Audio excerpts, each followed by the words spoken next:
प्रभुं प्राणनाथं विभुं विश्वनाथं जगन्नाथनाथं सदानन्दभाजम्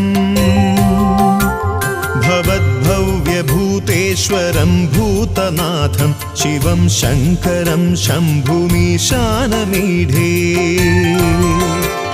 गळेरुण्डमालं तनौ सर्पजालं महाकालकालं गणेशाधिपालम् जडाजूटगङ्गोत्तरङ्गैर्विशिष्यं शिवं शङ्करं शम्भुमीशानमीढे गळेरुण्डमालं तनौ सर्पजालं महाकालकालं गणेशाधिपालम् जडाजूटगङ्गोत्तरङ्गैर्विशिष्यं शिवं शङ्करं शम्भुमीशानमीढे मुदामाकरं मण्डनं मण्डयन्तं महामण्डलं भस्मभूषाधरं तम् अनादिं ह्यपारं महामोहमारं शिवं शङ्करं शम्भुमीशानमीढे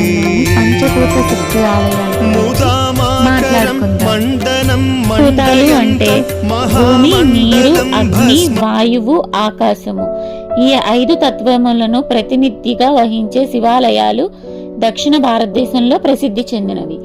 అందులో మొదటిది ఏకాంబరేశ్వర ఆలయము కాంచీపురం తమిళనాడులో ఉంది. భూతతత్వము అంటే భూమి, ఇక్కడ శివాలయము మట్టితో ఉంటుంది. రెండవది జంబుకేశ్వర ఆలయము తిర్చి సమీపంలో తమిళనాడులో ఉంది. ఇది భూతతత్వము, నీరు, లింగం కింద ఎల్లప్పుడూ నీరు ప్రవహిస్తూనే ఉంటుంది. అది అరుణాచలేశ్వర ఆలయము, ఇది తిరువణమలై తమిళనాడులో ఉంది. భూతతత్వము అగ్ని, కార్తీక దీప ఉత్సవం చాలా ప్రసిద్ధి. నాలుగవది శ్రీకాళహస్తీశ్వర ఆలయము, శ్రీకాళహస్తి ఆంధ్రప్రదేశ్. భూతతత్వము వాయువు, గర్భగుడిలో దీపం గాలి లేకపోయినా కదులుతుంది. చిదంబర నటరాజస్వామి ఆలయము, చిదంబరం తమిళనాడులో ఉంది. భూతతత్వము ఆకాశము, ఇక్కడ చిదంబర రహస్యం ఎంతో విశేషం. ఆలయాలను దర్శించడాన్ని పంచభూత క్షేత్ర దర్శనము అంటారు. శివభక్తులకు ఇది ఎంతో పుణ్యప్రదానంగా భావిస్తారు. పంచభూత శక్తి ఆలయాల గురించి ఒక్కొక్కటిగా తెలుసుకుందాము నెక్స్ట్ పార్ట్లో.